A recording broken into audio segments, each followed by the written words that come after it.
Hello guys, and welcome to a new WARNO video today by me, Vulcan. In this one I'm going to be taking a first look at the 56th Air Assault Brigade. This is a new division available in the Nemesis Air Assault DLC, which is actually out now if you want to check it out for yourself. But today what we're going to be doing is jumping on in, taking a look at all of the units available and putting together a quick deck. So starting off in the Logistics tab, we have ourselves the classic Ural, which we get 6 on a card for 40 points. They come in with 1000 supply. Then there's a card of the Kraz. The Kraz is a 2000 supply truck. Very nice, in fact. At 60 points, you get 3 on a card. Then we have the MI8 MT, which comes with 1500 supply, 8 health. No ECM, unfortunately, though, but you do get 4 on a card. And then we have the new MI6A. Very, very nice. This thing comes with 2000 supply, 65 points, same cost and tankiness as a Chinook. So 10 health, 10% ECM, 2000 supply. Almost exactly the same in terms of statistics, but obviously a very cool model. Then we have our command units, the MI9, which comes with 8 health and 20% ECM. It's actually a pretty tanky command helicopter. Good for kind of smoking into forward sectors, but also, of course, backcapping. And then we have a card of Jeeps, which can be used to cap, and you get 3 on a card, which is good. And the Chaika, which is a BTR with armor, which is nice. It's also amphibious, which is cool. For 100 points, an armored CV, 3 on a card, is actually a pretty nice option. Let's move on to the infantry tab. So we have ourselves here the military police, 4 AKs, nothing really to write home about, but at least they get a Jeep with decals. They can also get a BTR with decals as well. The BTR could be like pretty handy to bring in just for like 30 points plus 20. Maybe worth it. And then we have the Okhrana. These guys, 10 strength squad, with the AK-74, which they get 9 of, and the RPK-74. They have security trait. But what's the best thing about these guys? Well, they can come in with the Ural, the Mad Max Ural, with the KPVT machine gun, with the PKT, and also the 57mm rocket pod on top. 16 rockets in that bad boy. I mean, it's just awesome. It's a shame it doesn't actually get any armor values, even though it's obviously plated with some armor. But yeah, an interesting transport for sure. Really, really cool. Alright, moving on. We have the Sapari Komroti with AKS-74s with an RPG. These guys get some pretty fun transports as well. We've got another go-kart, this time on the Soviet side. The Luaz 967M. 4 health, 63 km/h off-road speed. It's amphibious, and 108 km/h on-road speed. It's another example of a vehicle I would never want to be in going those speeds. There's also the option for the GT MU1D, which is another new unique vehicle that's been added to the game. Little troop transport. Pretty cool. And then there's the BTR-70D, which has the KPVT and the PKT machine gun. It's relatively well armored, decent speed, off-road and on-road. So a really nice option, especially with the 2 veterancy that you get with the leader unit. Then we have the Sapari. These guys again have a fantastic range of transports, but you get 4 AKS-74s, the RPK-74 and the Satchel. 5-man squad, not going to really be doing much with the Satchel, to be honest, with the shock trait. But yeah, at least we get the go-kart again, the GTMU1D, the BTR-70, but better than both of those, there is a BTR-70 variant with 57mm rockets on it. Again, 16 rockets, KPVT, and PKT machine guns, similar to the Melter or Medler here. And then there's also the S8 variant. Look at that thing. There's no way that rocket pod doesn't just like fly off there. But yeah, KPBT and PKT with 20 80mm rockets. This is a very substantial ground support vehicle.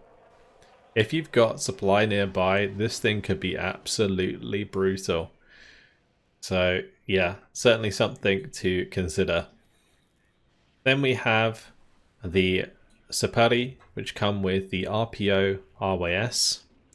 An interesting napalm launcher.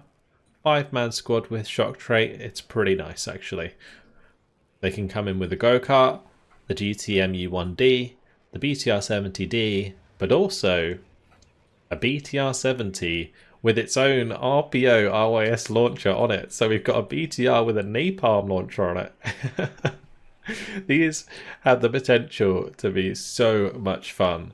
They really, really do. They could be extremely obnoxious to deal with as well, because you're going to be able to trade against enemy infantry so fast using these vehicles. Like the ones with the rockets, and in this case the one with the napalm launcher, are going to be really useful for just like dealing with enemy infantry that doesn't have AT.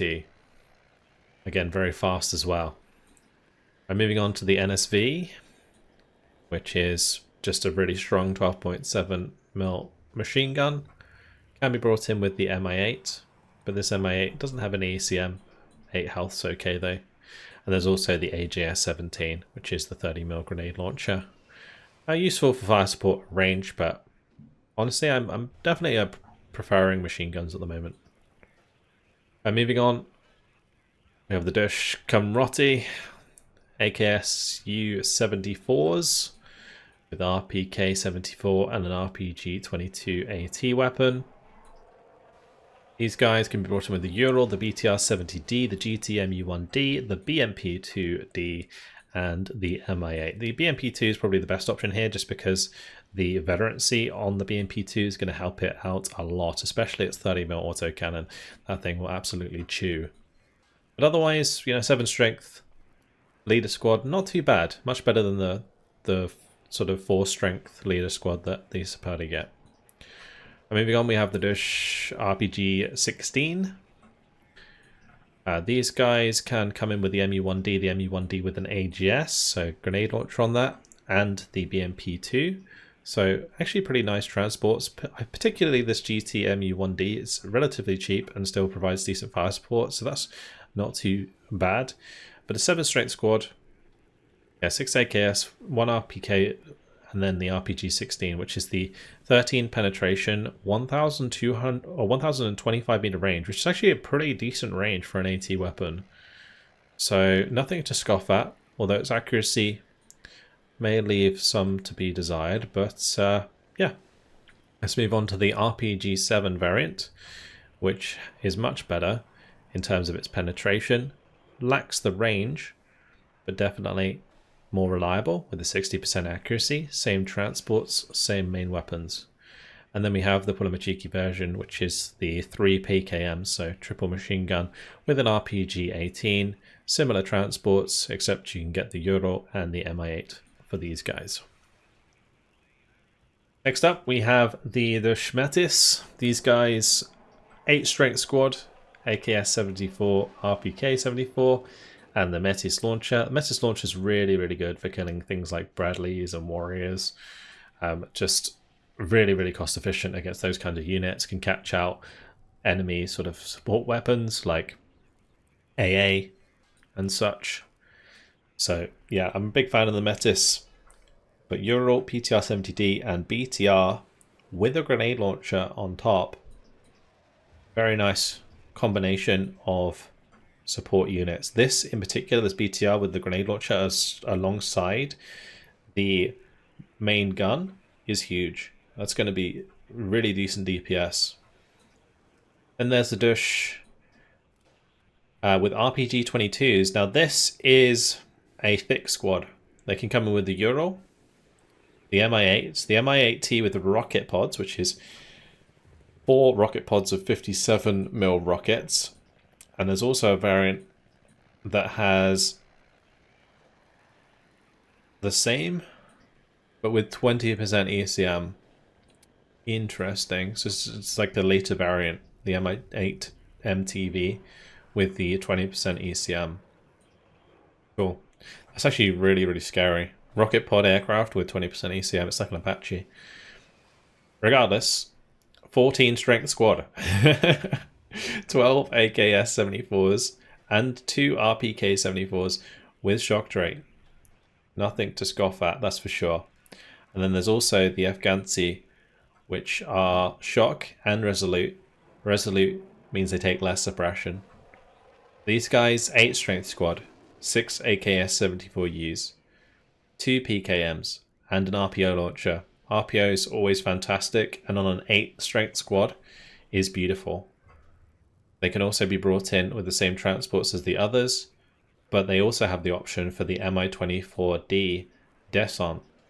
Now this is just an Mi-24 with the Yak-B and 2 rocket pods of 57mm rockets. Honestly, for 130 points, it's not fantastic. It doesn't get any ECM. And the Mi-8 MTV with the 20% ECM is certainly going to be the better choice. Right, moving on, SPG-9, solid recoilless, can be brought in with an interesting transport though. You got the standard go-kart, you got the BTR-70D, the GTMU-1D, but there's also the GTMU-1D with its own SPG-9. So you can get 2 for the price of 1, which is pretty nice. Double SPG-9 action. And the great thing is, when you're deploying these, you're not going to have to unload if you want to use the SPG-9, and if you do, you get double SPG-9. Pretty awesome, to be honest, to have that as a fire support unit. We have the Fargo with the go-kart and the BTR-70D, and then there's also the Conquest, which has the same transports, but also the Mi-8T. Finally, the go-kart with the SPG-9 on it does have good stealth, so it has potential for ambush capabilities. Pretty interesting infantry tab for sure. Let's move on to the artillery. So first of all, 82mm mortars come with the go-kart or the Mi-8. Same with the 120mm, but actually they get different transports, Ural and MTLB for those. Very cool. There's the Vasilek available in the MTLB, and also a card of Nonnas, which is the 120mm mortar. We have the 122mm artillery that can be brought in with the MTLB Kraz or Mi-8 even. Not the most fantastic artillery piece, but the Grads certainly are. And we can get a Grad set up with 12 122mm rockets, or a Grad set up with 40 122mm rockets. This is a really, really good vehicle at the moment. Really, really strong, just due to its great saturation on target and also its relatively low reload time. Then there's the Gvozdika, classic 122mm. For the same reasons as this gun though, it's just not that great. But then we have some really, really interesting 240mm mortars. Now these are apparently pretty good, especially the cluster variant. This thing has 18,000 meter range. Now, due to the way that accuracy scaling works at close ranges, these are actually very accurate. So you can hit people pretty hard with this 5HE, which is very strong. And the cluster, that has 6 penetration. It's able to one-shot light vehicles. Particularly units like AA will suffer greatly against this. So, yeah, don't sleep on these. Particularly the cluster variant, I think is going to be really, really prevalent. Moving on, we have the tank tab. First of all, the go-kart with the Fargo, which has the 17 penetration, 55% accuracy thanks to the veterancy. It does have good stealth, which is nice. And then we got cards of T62s. So we've got a T62 leader. Really, really like the model. It's very nice indeed. Look at that. That's so cool. 17 penetration, 14 front armor. Actually relatively accurate on the move as well. The armor obviously leaves a little bit to be desired, but a solid tank. And then we got the T62 MD1, which has 14 front armor, 60% stationary accuracy, and 50% motion accuracy. I think the base stats on these are 55-50. It's just this one has 65-55 because of 2 vet, and this one has 60-50 because of the 1 vet. And then there's also the T62 MD variant, which is the same, except you have the, yes, that's a Rapira or a Bastion missile. I guess it's like a Bastion. 2,800 meters, 65% accurate. Very nice. Very nice indeed. All right, moving on to the Recon. First of all, we have the 1V119 rheostat. Exceptional optic radar based unit. It's actually kind of nice because this does have the 2 machine guns on it, so it can kind of provide some infantry fire support against things that it finds. Particularly, you're using exceptional optics to find things like snipers and like GSR trait infantry. So having some machine guns to actually engage those is good. Just bear in mind that because this uses radar, it can be affected by jammers. Then we have, I guess this is an Afghansi with the ZSU 23 4M2. It's an exceptional optic unit. That's interesting, really interesting. I guess it's mainly because of the radar that it gets that exceptional optics, but yeah, this could be really, really useful. 1,400 meter range versus ground targets, 2,475 meter range versus helicopters. It's certainly going to spot things for you and be able to put down some damage too. The BRDM2, actually kind of a fan of the BRDM2 in this game. It's pretty handy. It doesn't get stuck anywhere because of its amphibious trait. You can actually get very flanky with this thing. And because it has the KPVT, it can put down some decent DPS. Then we have the Deshrazvedka 4-man squad, AKS-74s, RPK, and the RPG-22. It is a shock squad, but nothing crazy to write home about. At least you can get a go-kart that has recon capability and a grenade launcher. That's pretty cool. And then there's the Mi-8, the Mi-8 rocket, and the Mi-8 TV with rockets, which is the 20% ECM, and also the Mi-24 Desan, which is the Mi-24, which doesn't have ECM, and I would say worse firepower than the Mi-8. Then there's the Deshrazvedka. These guys can't come in helicopters, instead they come in a range of ground vehicles, but 6 AK-74s, the RPK-74, and an RPG-26. Now that's quite significant. These things are decently accurate, reasonable range, 16 penetration, and great rate of fire. So early on, these could be really, really handy for catching out enemy armor and such. Place them on the flanks to catch out flanking units, things like that. Because that launcher is very nice. A BTR-60 with its own unique camo, nice. And also the Razvedka BMP-2. Now this BMP-2 does have its own good optics, so pretty nasty, especially thanks to the veterancy. Then we have the Mi-8 PPA. This is a jammer helicopter. So when I was saying before that this radar-based recon can be jammed, it's by helicopters like this, which have the jammer trait. Because this will downgrade optics of enemy recon units that are equipped with radar. It also cancels enemy artillery correction in the area around it. In this case, 30% ECM recon helicopter, very nice with 8 health. And finally, we have the Spetsnaz GRU, which is the new SAS for the Soviet side. These guys, 4 AS vowels, the RPG-27, which is a very good AT weapon with 21 penetration, and they also get a Stinger. Now the big difference between these and the SAS is their AT range is shorter, quite significantly. But they still have the Stinger, and it's got decent accuracy, 57% They'd be brought in with these go-karts, one of which can be using the grenade launcher and has Recon itself. So that's a solid combination at the start of the game. Same cost as the SAS, and I would say it comes with a better vehicle due to the grenade launcher support and Recon. Whereas the SAS just come with like the Saxon. Although the Saxon gets smoked, so I guess that's a benefit there for sure. But regardless, really, really solid Recon squad.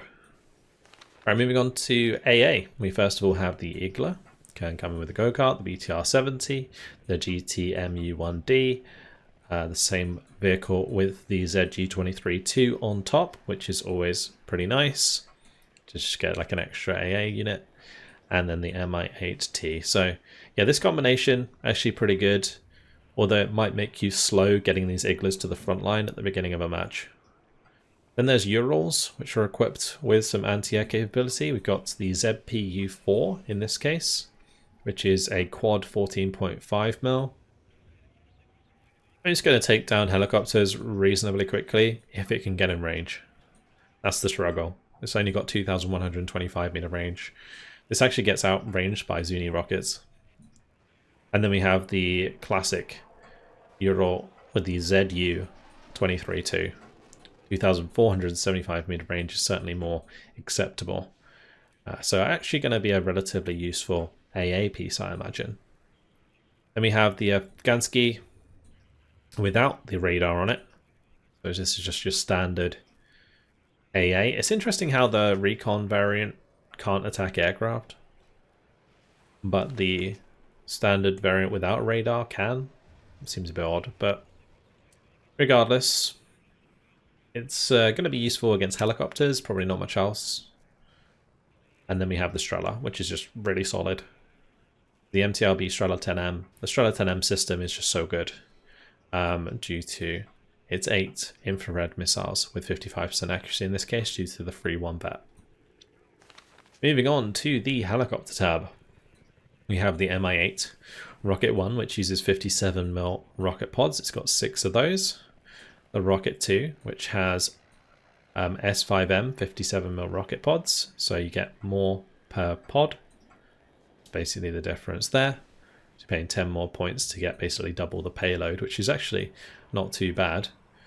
And then you have the Mi-8 MT with the 80mm rockets. There's the Mi-8 MT with the gun pods. So you've got the chain gun, and you've also got, I believe that's like a grenade launcher, and then the 57mm rockets. And there's also the Mi-8 MT Escortny, which has the 80mm rockets. It has 2 infrared air-to-air missiles and a 240mm rockets, which are okay, but these tend to struggle to align and get on target well. But the infrared capability of the Mi-8 MT is pretty handy, honestly. Then we have the Mi-24V with Kokon missiles and 122mm rocket pods. They're pretty nice for just kind of hit and run tactics. Then we have the Mi-24P, which actually gets 10% ECM. It gets the 30mm cannon on the front, 4 Kokons, and 80mm rocket. It's actually a substantial payload. And then you have the Mi-24P AA, which is actually a pretty nice air-to-air helicopter due to its 10% ECM. Alright, moving on to the air tab. We have the MiG-23 MLD, which is solid for its price. Not as good as a Phantom for its price, but it's okay. 10 damage, or 10 health, sorry, 20% ECM. It has 2 long-range missiles, 4 close-range missiles. By the time you're closing range, like 2 long-range missiles is all you need. So yeah, it's okay for just taking on 1 aircraft. Afterwards, it might struggle. And then there's also the AA2 variant, which swaps out its long-range missiles and infrared missiles for ones that are more accurate. So this one's 45% accurate and 55% accurate between its semi-active long-range and its infrared, whereas the MLD AA2 gets the R24, so it gets 50% accuracy, and the R73, which gets 65% accuracy. This is a very accurate infrared AA missile. So nothing to scoff at for sure. Definitely potentially worth it. Su-25 cluster gets 6 250 kilogram cluster bombs. I mean, this isn't a bad idea just because the Su-25 is pretty good at strafing helicopters and taking them down. And then if a enemy tank smokes, you're still going to be able to kill them through the smoke thanks to the cluster.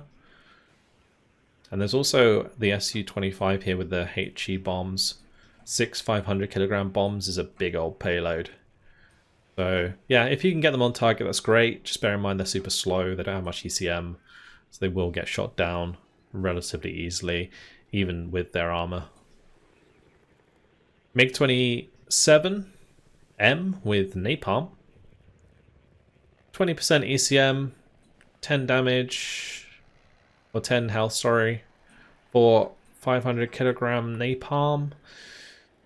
I find napalm hard to use at the moment. I feel like generally HE bombs are just better at their job.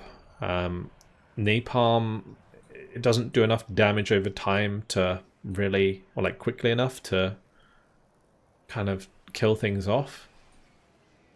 But moving on, we have the MiG-27K, which has 80mm rockets, as well as 2 KH-29Ls, which are the 30 penetration, 4,225 meter range, 50% accurate AT missiles. Those are really good.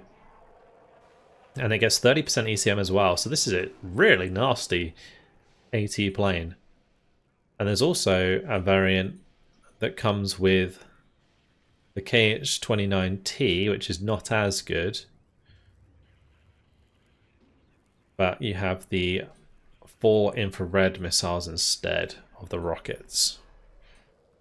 Not sure how I feel about this. I mean, the main gun on this is actually pretty good. Like the 30mm.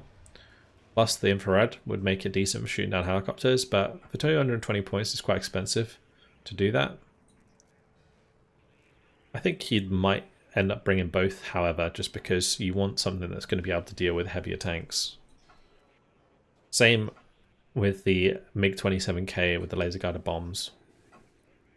Like CAB 500 laser guided bombs are amazing. So yeah, you're going to be one pop in most tanks with these. Cool. Yeah, I mean, pretty decent air tab, honestly, thanks to the MiG-27s mainly. Let's go ahead and throw together a quick deck. So I think in the logistics tab, we don't have a fob. We'll bring in these for sure, the MI6s. I'll bring in a card of MI8s, and we'll bring in a card of Urals, just so that we can spread the supply a bit easier than using the Kraz, even though the Krazes are technically... Actually, no. I was going to say they're more cost efficient, but not really. We'll bring in the Chaikas as well. Our infantry tab. We definitely want to mess around with this grad. So we'll go ahead and do that. Or like the Ural, sorry. That's really cool. We definitely want to do this as well. Another cool combination. Any of the cool combinations. That's what I want. These Afghansis with the RPO. Coming with an MI8's MTV. Expensive, but pretty nasty combination.